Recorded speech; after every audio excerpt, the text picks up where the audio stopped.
Good morning, Rabbi. Morning, guys.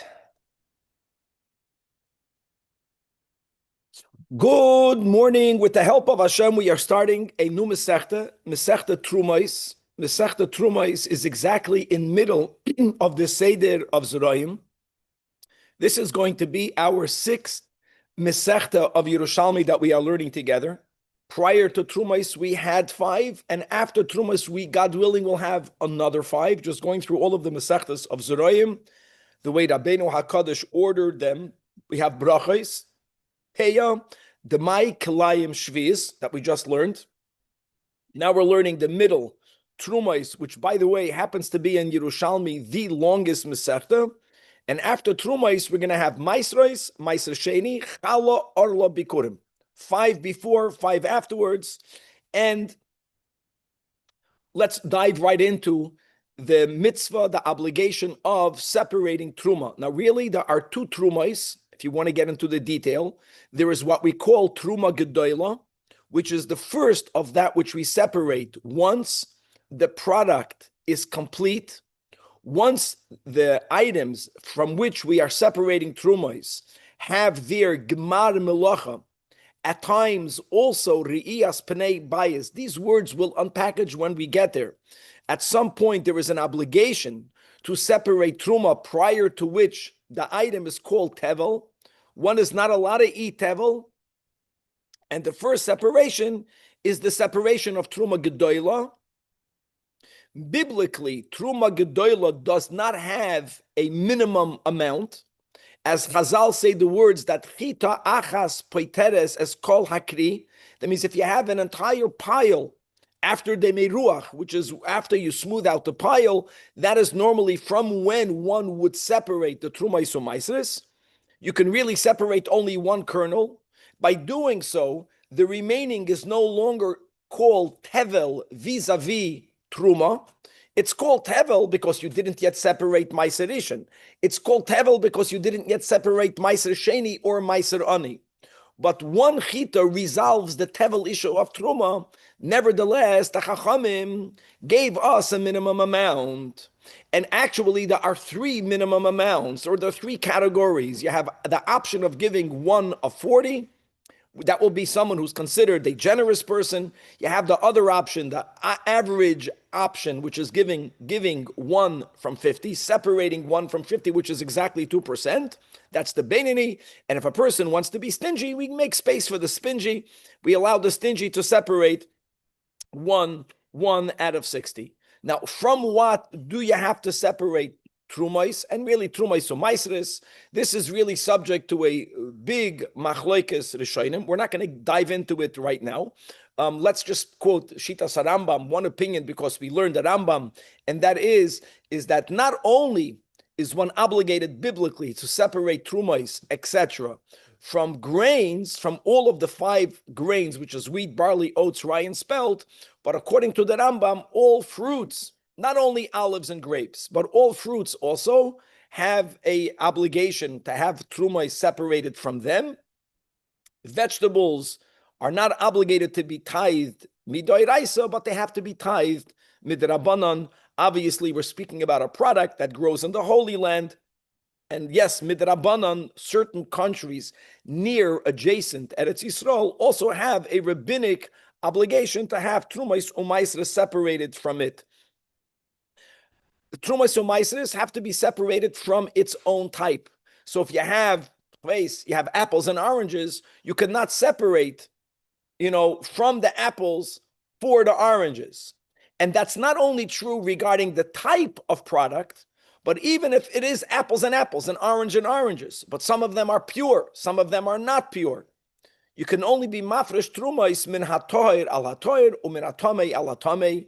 We also have the product of every year, and you can only separate product from one year for its own year, as we're going to unpackage and review all of these dinim, how to classify something, how do you know what year something belongs to? However, we do that if something belongs to the first year, then you can only separate from the first year for the first year. And finally, I can only separate Trumas Umaisres from my product. However, because of the rule, because of the tool of shlichus, If I want, I could appoint you, my fellow Jew, to be my proxy, my shliach, and giving you the power to act on my behalf to separate Trumas U'Maasros from my product. Now, parenthetically, we're going to see this soon, that even though I cannot separate Trumas U'Maasros for you, if I was not appointed by you to be your shliach, that's only if what I am doing is going to your product and separating from your apples on your apples. That I cannot do unless I'm your shliach. But if I want to separate from my produce the truma for you, amazingly, even though you did not appoint me to be your shliach, that's something that I am allowed to do. Can you collect it after? It's not about collecting, it's about I separated it. No, I mean, can you get it from the guy you did this for after? No, you cannot. You're not getting anything. Don't forget, the owner doesn't get anything. He gets the right to choose to whom to give it to. Now, just to speak a few words about that, Kevin, very good. That really, when it comes to all of the tithing, and now we're beginning with trumais, or singular, the truma, there are two steps here. Don't confuse one step with the other. There is the act of separation, the maisa of hafrasha, and then there is the act of the nesina, the act of the giving. These are two separate things. I know they come together. I want you to know, just on that, Kevin, that there was a Tosfos Rid. I don't know if we quoted him recently, that says something amazing. That even though Chazal say, as we just gave in our intro, that mido eiraisa, chita achas poiteres es kol hakri, before the rabbinic minimum, let's say of 2%, you can give the most minute amount. The Tosfos Rid says, no, that separating one kernel for a pile of 100 pounds, that's only if we are concerned with the hafrasha. That's only when we want for the remaining pile not to be tevel. But even midoi raisa, when it comes to the second part of Trumais, Kevin, which is giving it to the kohen, a nesina, giving the kohen something so insubstantial, something so insignificant, one kernel is not called a proper maisa nesina, not even midoi raisa. See, the advantage of separating 2% is that when you give it to the kohen, you're giving the kohen something. You're not giving him a nothing burger. But coming back, there are two things. There's the separating, and then there is the giving. Okay, now all of these are words of introduction, B'chlal. There's going to be a lot more that we will speak out as introductions as we begin to unpackage the Masechta. Talmud Yerushalmi, like we spoke out already in the prior 5 Masechtas, begins with Daf Aleph. I know this is something that came about many years later, that when we began to print earlier on in the printings, the first page was the intro, was the Sharblat, and that's why all of the Gemaras begin on Daf Beis. In Yerushalmi, they put the first Daf of Gemara to be number 1. Al Pi Chasidus, the concept of 1 is that all of this is in order for us to be better connected to God. So when you learn the Bavli, which is considered a Talmud that was written in darkness, we have to make more effort to find the godliness in the Torah. And therefore, as a reminder, the Gemara is on Daf Beis, but there has to be an Aleph. The Aleph is remembering God. That the godliness that's imbued in Talmud Yerushalmi is so revealed that it's evident that from the Gemara you see the Aleph, the Alufay Shaloilam. The Mefarshim that we have on Yerushalmi, we don't have the classic Rishonim that we have in the Bavli. What we will have here in the Yerushalmi is the same that we had in the previous Masechta, not the way we had it in Masechta Brachas in Yerushalmi, but we're going to have on the inner part of the Gemara, we're going to have the Marafulda, which is where Rashi is in the Bavli, and the outer part where you have Tosfos in the Bavli, we're going to have the Pnei Moshe. The Pnei Moshe, we're going to have actually, he's the only Mefaidish that we have consistently throughout the entire Talmud Yerushalmi, and under the Gemara, we're going to have the Rash Cyrilio. Our Masechta and our Pedic, right, Daf Aleph begins with a list of 5 people that are not qualified to separate Truma. Which is, again, that's the order of Rabbeinu HaKadosh. Instead of telling you what you do, we're beginning from the middle. The 5 cannot. One of the 5 is a cheresh. Cheresh means a deaf person, but as we will make it clear, the deaf person means someone who's deaf and mute.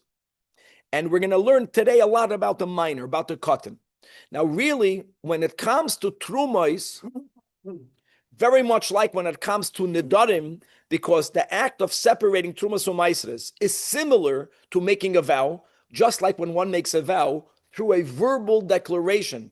You create a new halachic entity. You make something prohibited upon you with your words. Similar is trumas. Your declaration verbally that this is truma, it imbues it with a certain amount of kedusha. And because of that comparison, just like by nedarim, when it comes to a minor, it's not so simple that under 13 by a boy or 13 or over. No, there is a concept called mufla hasamuch leish, which means basically a minor who's 1 year prior to becoming an adult. By a boy, 12. By a girl, 11. And by vows, if one is of that age, their vows are effective. The same we'll learn over here, that when it comes to a minor cannot separate truma, that's only if he's not yet 12. If he's 12 and he understands the meaning of the separation of truma, maybe more details, as we'll see more details, then he will have the power to separate truma. So first of all, we'll learn about a minor and the deficiency of a minor under 12. Generally under 13, as well as the deaf mute, as well as someone who's considered the shoita mentally underdeveloped, all of them have a limitation, either, let's use the words, in their awareness, right, in their das, connected to their intent, and thus certain halachic actions that demand intent will be actions that they are unable to do because they don't have full machshava. Nevertheless, there will be certain areas in halacha that if they are doing an action that reveals what their intention is, if they're doing a maisa that's backing up, that's expressing their machshava, then even a minor will be able to affect something. So we're going to learn a lot in the first daf about when do we categorically say that a katan is not qualified because they lack das, or when do we say that it depends. If they're doing something that only demands intent, they're not qualified enough. But if their intent is backed up with, if it's coming together, if it's being demonstrated with an action, as we'll give examples, one of the examples that we will be learning is about the rule of being machshir, something to become tamei. For something to become impure, it's not enough that the source of impurity has contact with it. Avada, that will be the makaba patish. But when it comes to food items, prior to the contact, there has to be that food item becoming wet with one of the 7 liquids, with the satisfaction of the owner. When I say the word satisfaction, I mean it's not that the owner has to make it wet. Sometimes it became wet on its own, but the owner has to have a satisfaction. Satisfaction is an intent. It's an awareness. He's agreeable to it. He's happy that it happened. There's going to be a lot of nuance into that, and that's going to lead us into the topic of whether the minor's satisfaction is consequential, whether it's inconsequential. Okay, and all of that will come back to the rule that coming back to truma is that a minor cannot affect truma because he lacks machshava, he lacks awareness, and let's leave it at that, and let's dive right inside. So beginning with the Mishnah, Chevra Daf Aleph. The following 5 individuals are halachically unable to affect truma. They can do the act, but it will be of no significance, which would mean, just think about it, the pile from when product is, let's say, is a finished product, from when there is a chalois of the din of tevel, it remains tevel until when you separate the truma. And again, I want to make it clear, separating the truma doesn't really resolve tevel, because it only resolves tevel vis-a-vis truma. It's still considered tevel vis-a-vis ma'aser rishon that we're not speaking about yet. But let's speak about truma. When you separate the truma, it's no longer tevel, meaning for truma. So that which you separated, this truma, it's holy, it has to go to the kohen. The remaining is good for you to eat, vis-a-vis truma. If someone does an act of separation, but the Torah says, the Mishnah says, it's ineffective, that means that both that which was separated and the remainder remains tevel as before. Okay.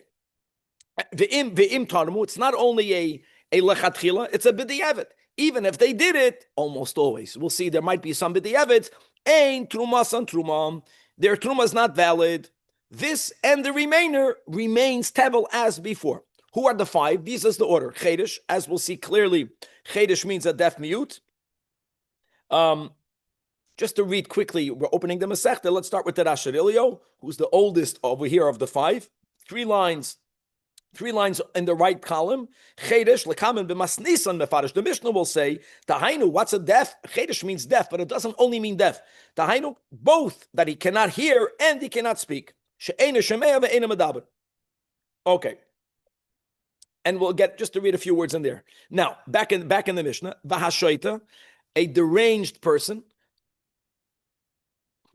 So, fool and deranged and an idiot and amshugane are all words for the same thing.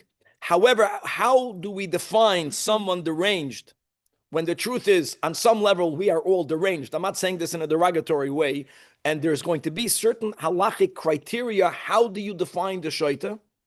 There's going to be an halachic rule that there are people that sometimes they are fully competent, and sometimes they're in the category of a shaita, like all of us. But you have to know how to define it. We'll leave that for later. And v'hakatan, and the minor. And again, as we'll see, when it comes to the minor, I just want to read quickly the Rasharilio. Now, 5 lines from the top on the right column. Hainu calls man shuhu katan ad ben yud bei shana.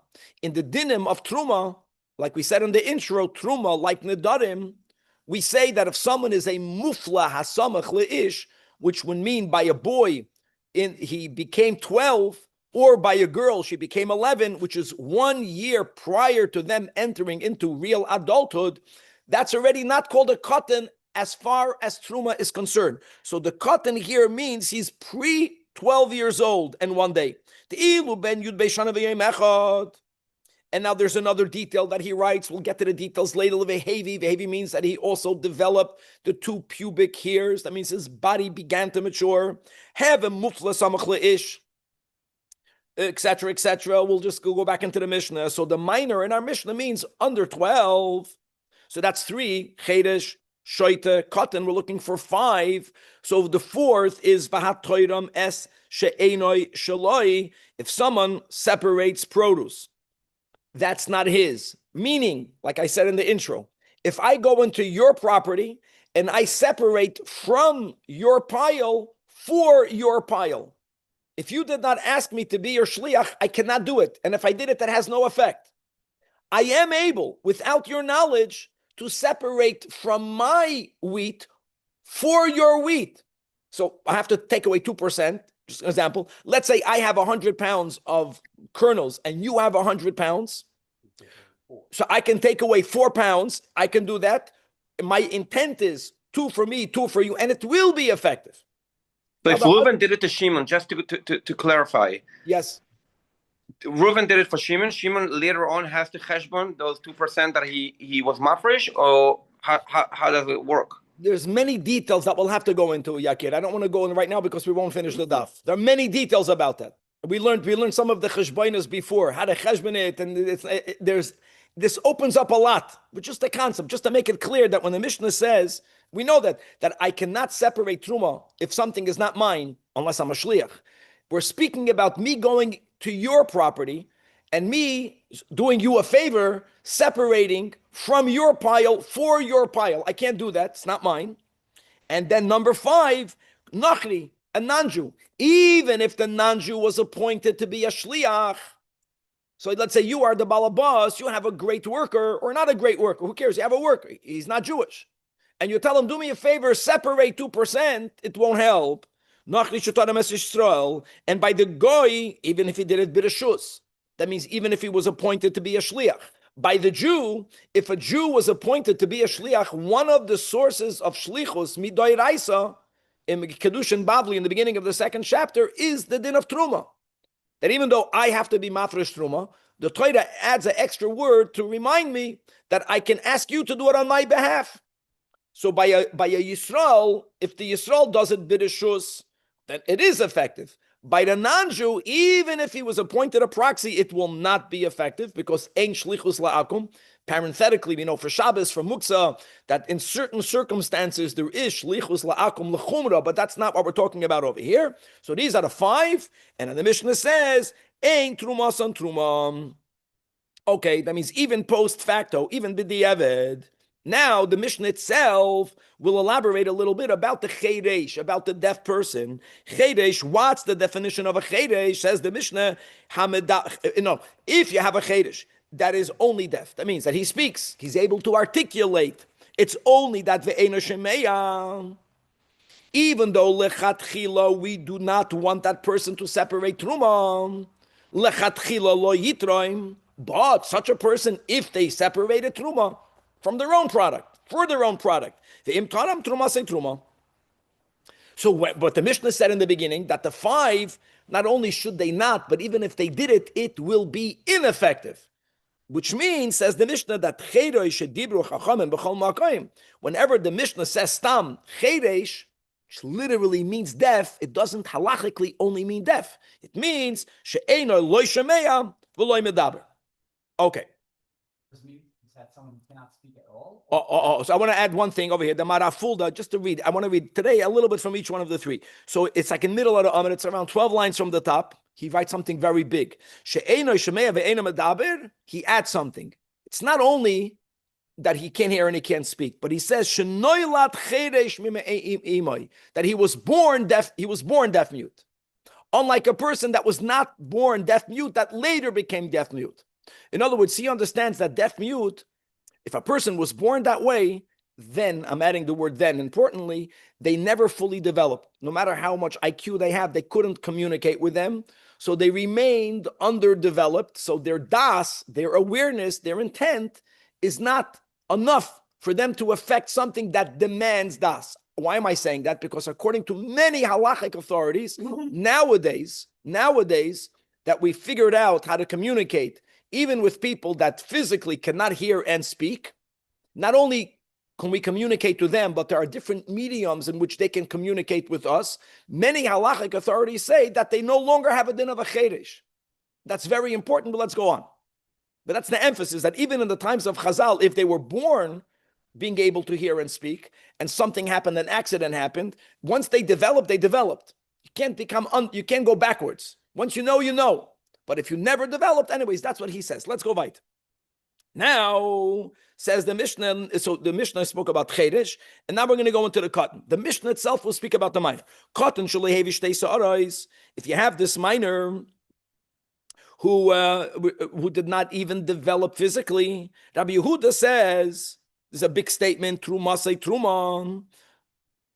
So Rabbi Yehuda is saying a big chiddush, that a cotton, not of 12, no, less than 12. If the minor is intelligent enough to understand what truma is, to understand tevel, to understand truma, he holds that post facto, b'diavad, it's amazing. Even though he's a minor, his separation will be valid. Rabbi Yehuda. So he argues with what we learned before. One second. Rabbi Yosi, Omer, no. That, if he's if he did not reach the age of vows, like we said, the age of vows is 1 year preceding adulthood. For a boy, 12. For a girl, 11.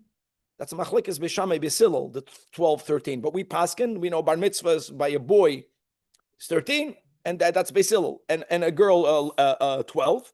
So Rabbi Yosi says, even post facto, even b'diavad, ain't truma say truma. So there's a machlikas about the cotton, which is amazing. However, the Mishnah says explicitly that once they reach this age of 1 year preceding adulthood, then trumasai truma. In other words, truma is like a neder.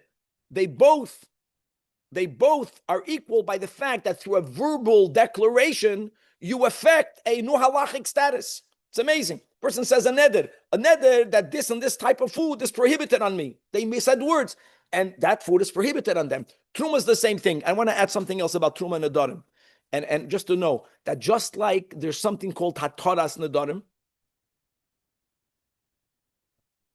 you can be mater truma. If a person wants to undo the truma through the same system, they are able to do it. It's mamash similar to a neder. That means that if I get a Beis Din and I tell the Beis Din that had I known X, Y, and Z, I never would have made this into truma. So you can undo it. Now, it goes back to be tevel. But undoing it is a big thing because truma has kedusha. And when you undo it, it goes back to be tevel. And then if you separate again, you have to separate truma, but you take something else for truma, this will become permitted for you, even though you're not a kohen. Okay, let's move. There are two factors, right? There's age and the two pubic hairs. Very good.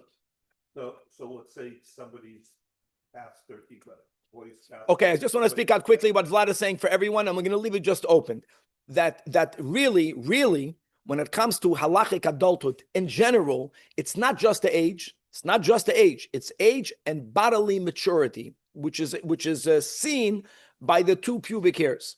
So there's going to be a discussion here when we speak even about the mufla hasamach le'ish. Do they have to have the pubic hairs? Do they not have to have the pubic hairs? The Mishnah left it vague. The Gemara will unpackage that. But just to be aware, and I'll tell you more than that, even though that nowadays when you have a bar mitzvah bacher, no one is checking to see whether they developed physically. But it's not so simple. For what we are counting the bar mitzvah boy, like for the minyan, we can rely on the chazaka. But there will be certain areas in halacha that just being 13 will not be enough. We'll get to that. Okay, let's start. Says the Gemara. Chamisha, the Gemara goes back to the Mishnah. The Mishnah began with the words Chamisha lo yitreim. Amazing. Again, what you can do. I think the Alter Rebbe begins Talmud Torah, right? The Rambam also. I think the three that are exempt from Talmud Torah. That's unusual. You don't begin with the positive, you begin with who cannot. So says the Gemara, let's find the source for all of the five. It's amazing. From one pasuk, we learned the exclusion of all the five. What's the pasuk? Rab Shmuel bar Nachman, Shama lo kulay menach. And he's quoting the beginning, the psukim in the beginning of Parshas Truma. And there the Parsha opens up, Daber el b'nei Yisrael, v'yikchu li Truma. So let's go. From the words b'nei Yisrael, from those words, prat l'goy. From the words me'eis kol ish, right? Me'eis kol ish, asher yidvenu liboy tikchu es trumasi me'eis kol ish. So the word ish excludes the minor.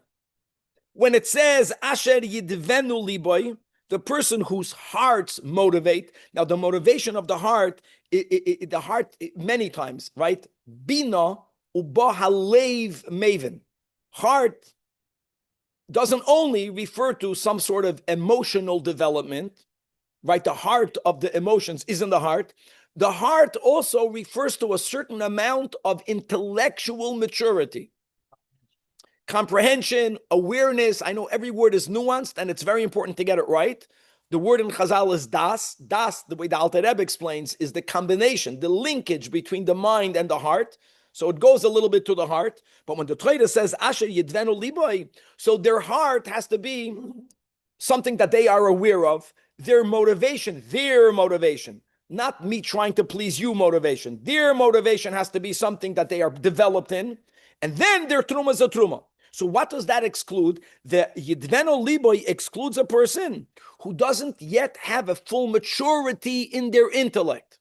And who does that exclude? The chedesh and the shaita. Now here there's a kasha. Before you turn the page, let's learn another Rashi. What's the kasha? And this kasha is asked, guys, I know we said this for those of us who are on board for a while. Rash Cyrilio, who's an Achroin, don't confuse the Rash with the Rash in Mishnayos. When you open up a Mishnayos, one of the most classic Rishonim that commented on Mishnayos is Rabbeinu Shimshon.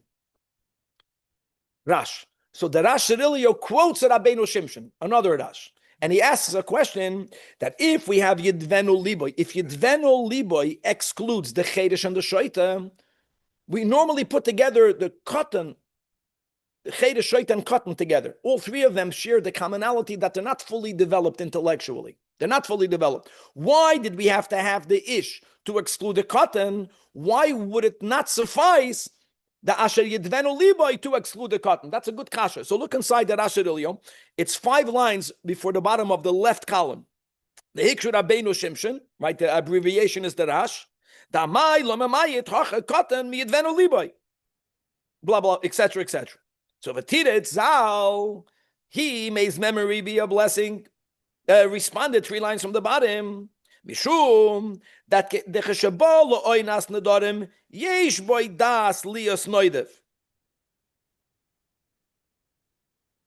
Because now here we're going to have to really unpackage this later. It's not so simple over here. The fact that the definition of a minor generally means under 13. Here it doesn't mean that. Here we said that even within the year prior to, one is allowed to. So 1 second. So now, and why? Oh, 1 second. So therefore, we need to have a pasuk that clearly excludes someone under 12. If not, you would think that if someone is developed under 12, developed intellectually, they should be able to affect truma. And by the way, so says Rabbi Yehuda b'di'evet. Rabbi Yehuda clearly says that. So you see that here, since cotton is not just a simple under 13 or post 13, we want to have a special limit to exclude some minor, and we're going to get back to the minor later. Rabbi, by saying every man, are we excluding women? No, we're not. Even though that sometimes B'nai Aharon v'loy b'nois Aharon, B'nai Yisrael does not exclude women, clearly. Whenever women are excluded, the Rebbe says it. Like by Talmud Torah. Rabbi, Yes. what is Rabbi doing with this limud, or we're not dealing with that right now? What's the question? Meaning Rabbi is saying that a cotton's separation is effective, No, right? Rebbe is saying that a cotton under 12 is not valid. So that's the only difference, is whether it's under 13 or under 12. And why can we not exclude it from Yidvenu Liboy? Because since a under 13, 12 is allowed, if they're developed, one might have thought that if you have someone that's 11 that understands, maybe he's also able to separate Truma. And you see that Rabbi Yehuda Taka says so b'di'evet, maybe lechatchila. You have to have an ish. Turning to the Aleph on the base. To clarify what Kevon said, a woman can separate Truma. Yes, she can. Yes, she's able to. Then when it says v'zois hatruma, guys, that Aleph Hamid base, asher tikhu mei'itam, the word is mei'itam. Mei'itam means from them, on them. That the owner is the one that separated it. Prat l'toidem es she'enoi shaloi. So now you have all of the 5. Look inside the Marafulda. The top Marafulda, mei'itam, mashma oisam shetarmu mishalohem. The limit is from the words mei'itam. Okay. Now we excluded the deaf mute and the deranged person, however you define a deranged person, from the words asher yidvenu liboy. The truma is given by those whose hearts motivated them. So one has to be aware of what's in their heart. They have to be aware of what's motivating them. All of that demands a certain type of intellectual development that the cheresh and the shoita lack. Now, this question will go all the way to the bottom of the Amit. We didn't say it yet. And that is, we spoke about in the intro, that in other areas of halacha, where there is a need, there is a necessity of having a certain amount of intent, of das, of awareness, sometimes we say that if a person is doing an action and the action is demonstrating what their intent is, even one who otherwise would not be qualified, they become qualified. And all of that is leading into the question that Truma isn't only separated, as it could be, with a verbal declaration. Truma could be separated physically. There could be an action. There doesn't have to be an action, and we'll get to that later. Right? But when you separate it physically, then why would we not say, okay, I know that the cheresh is not fully developed, but when they separate the truma, you see their action should be showing, demonstrating that they have the kavana. Let's read it inside. Let the act of separating the truma demonstrate the validity of their intention. And again, just to read a Pnei Moshe today, right, the top Pnei Moshe, and Daf Aleph Amid Beis, the Gemara's question isn't only, my friends, on the Chedesh and the Shoita. He's even asking on the cotton. It's amazing. Even though the cotton was not excluded from the Yidvenu Liboy, but we put them all together. Amai Chedesh Shoita v'cotton. Afilu b'di'evet lo have a truma. In other words, I get it. Lechatchila, no. In other words, he's limiting the kasha. Lechatchila, they can't do it. But if they did it, the Mishnah wrote in the first clause, the Mishnah enumerated the 5, and then Rebbe says, even b'di'evet, that if they did it, ain't truma, ain't truma. Why not? V'lama lo yoichiach ma'aseh sholahem al machshavtam. Now, where do we find such a thing? So let me give you a couple of cases. Again, let me go back to the basic dinim of hechsher oichlin. Foods, after they are detached from the ground, prior to them even being susceptible to becoming kameh, they have to first become wet. First of all, wet, not only with water, with any one of the 7 liquids. Yat shachadam. Number 2, the Torah uses the words v'chi yutan mayim al zera. Yutan could have been spelled yud vav taf langenun, but it's not spelled with the vav, which allows us to read it yitain. Yutan yitain. One means intentionally putting water. One means if it happened by itself. And because of the word being spelled in a way that you can read it either way, Chazal says, aha, that Hashem is hinting that it's not that for something to become susceptible, the owner has to actually put water on it, but even if the water came on it, if the owner who heard about it is satisfied, these are the words, he's content, good, it's good. Now, even the word satisfaction, we'll see, is very nuanced. If there was the satisfaction of the owner, now that item is susceptible to becoming tummy, that it became wet. So let me give a case number 1. Here we have fruits. Many of the fruits then were infested with worms. It's not uncommon today. Today they put other poisons to get rid of the worms, so you die from cancer from something else. But then you didn't have the pesticides, you had worms. One of the techniques that they use to deworm certain fruits is that they put it out on the roof to dry. Doesn't have to be the roof. That's the way they work. That was culture. There was no room.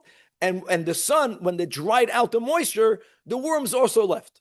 So we're speaking about someone who put fruit up on the roof to dry. Happens to be that every morning dew falls. Dew, tal, is one of the 7 liquids.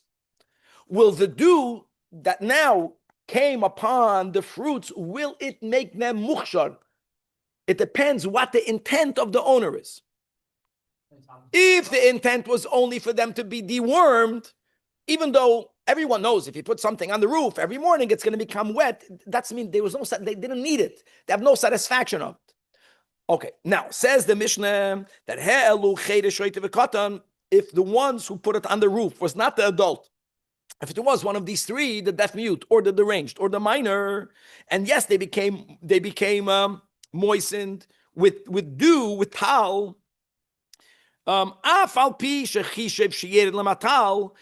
the owner put it up there, if the owner says, my main purpose was to deworm it, I also happen to be satisfied by the fact that they got moistened. Fruits, when they become moistened, especially if you're selling them, they look fresher. If the owner says that was my intent, it becomes mukhshar. Since these 3, their intent is not developed, so even though they say, no, we did it to deworm it, they're copying the adults, but we also want it to become wet.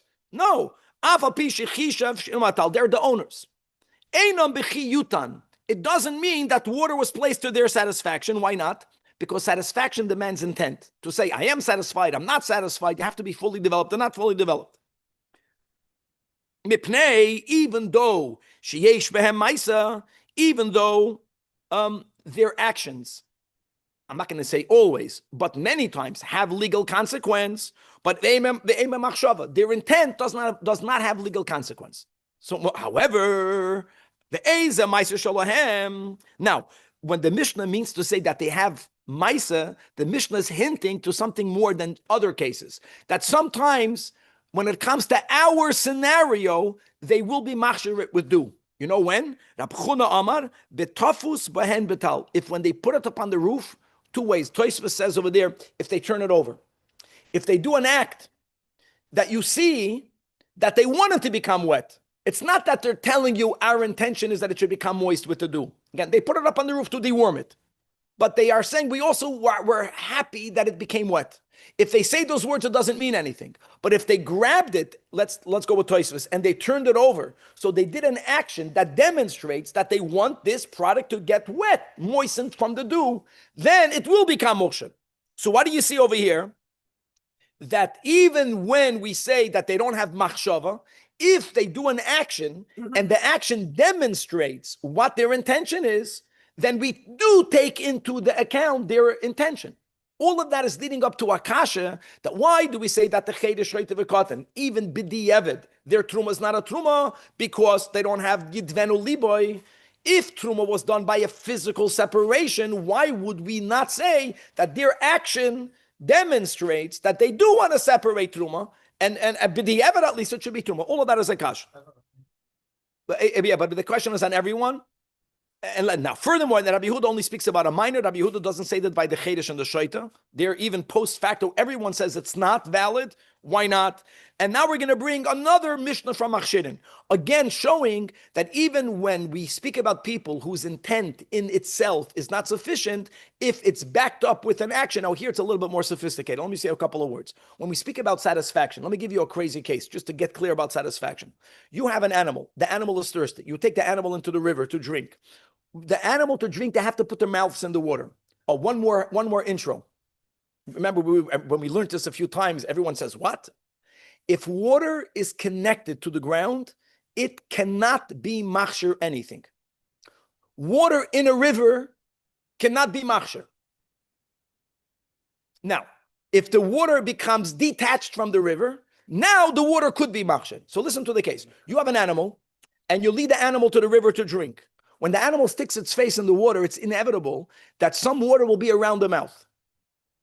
Since there's no way of the animal drinking without him getting some water around his mouth, that water around the mouth was detached with satisfaction, because you wanted that to happen. You don't need, but it's going to happen.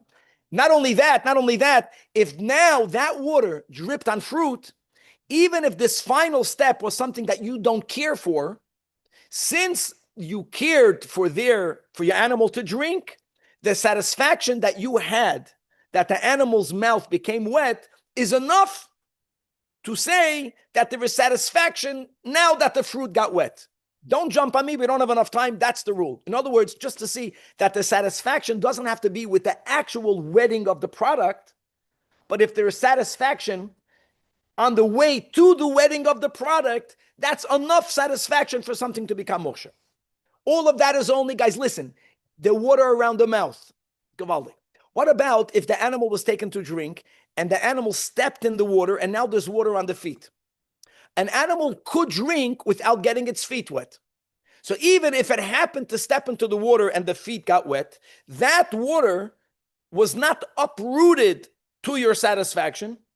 There is no satisfaction if that water drips on the fruit. That's the case. You don't care if the fruit got wet or not. That food will not become muksher. If it got wetted with the water of the mouth, yes. If it got wetted with the water of the feet, no. But what happens if your animal's feet was muddy and you also want for the feet to get washed? So when you took them to drink, you want for their feet to go into the water. Now the water on the feet is like the water on the mouth.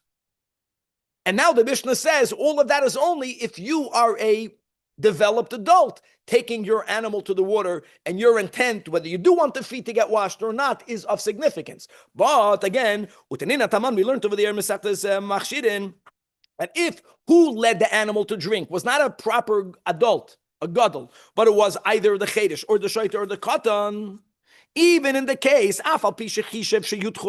even if the owner, this minor, also saw the feet were muddy, they're telling you, I want the feet to get wet. No. And don't forget that no one wanted the water to go on the fruit.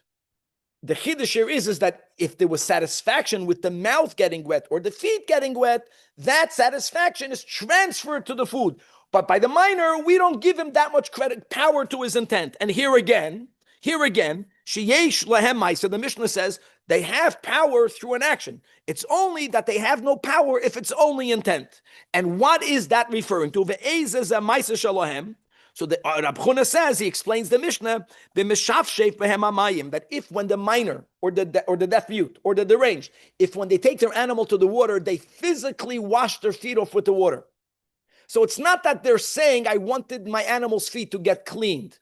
If they physically clean off their feet, that action, which is demonstrating that they wanted water to go on the feet, so there is satisfaction, then that water will be machshir produce. So that's another Mishnah from where we see that if there is an action that's backing up intent, even they have halachic intent or awareness or understanding. So now the Gemara concludes the kasha, ve'emar af hachi, why do we not also say over here that what? These are the words, v'yoichiach ma'aseh sholahem al machshavtam, that let their intention demonstrate their action of separating.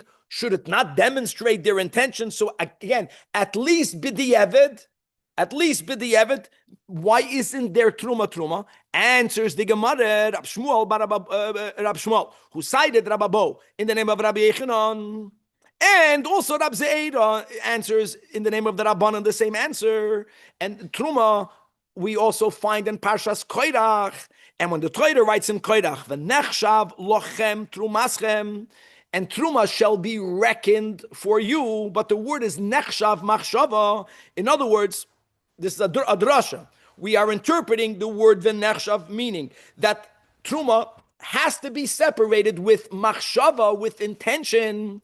Since the Torah explicitly writes the word intention, here, if the Torah writes the word intention, even Maisa is not enough.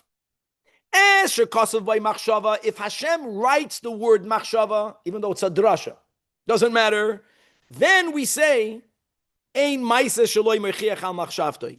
Even if there is an action that's demonstrating what the intention is, it is not enough, because these are three categories of people that are not fully developed. They don't have full awareness. However, but when it comes, let's say, to hachshara, to hechsher, the Torah doesn't say the word machshava beferush. It's kiyutan, it's a remes, but the word machshava is not even written beremes. Over there, we do allow this differentiation. Just intent or intent with an action. Machshava shaloi mechiach, v'kan hoil v'kosavoi machshava, ein hamaise shaloi mechiach al machshavtoi. In other words, there are different levels of intent. There are different levels of awareness. It's not black and white.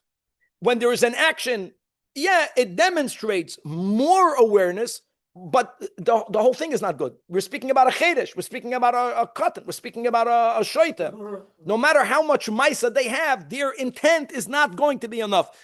Let me just go on, because Rabbi, 1 second. Let's go one more line. Amar Rabbi Yosi, we're gonna have to stop in the middle, but just like kasha. Azoi, I have a kashiyasa kumishmuel. I asked the following for Shmuel. Hadei gitim, when it comes to the writing of a divorce document, the Torah does not say the word machshava there. Now, when you write a get, it has to be l'shem ha'ish, or l'shem ha'isha, or l'shem gerushin. It has to be with a lot of intent. But the Torah never says the word intent. Hadei ein kosav boy machshava. Yet, so based on the answer, if the Torah doesn't write the word machshava, then we should allow for action to demonstrate intent. But we do not say that by a get. As we learned the Mishnah in Gittin, that everyone is qualified to write a get. Of course, you have to know how to write, but everyone chutz. I'm sorry, not chutz. We're taking out different gersa. Afilu chedesh shoyte v'katan. Wow. Even they can write a get, but Amar Afuna, when they can write it only if there's a pekeach oimed al gabim, only if you have a fully mentally competent person standing over them and instructing them while they're writing it. Write it l'shem ha'ish, or l'shem ha'isha, or l'shem gerushin. Someone has to be saying that. Now hold on, writing is an action. Why do you have to have someone verbalizing, someone, a pekeach, an adult, a developed adult, saying that? Why? They're writing it. Writing is an action. They're writing the name of the man. They're writing the name of the woman. They're writing a get. So why wouldn't we say over there that their action is enough to demonstrate intent, and the Torah doesn't say the word machshava when it comes to the writing of a get document, so we're going to leave it by a cliffhanger? That's the kasha the Gemara is asking, and the answer that we have to be continued.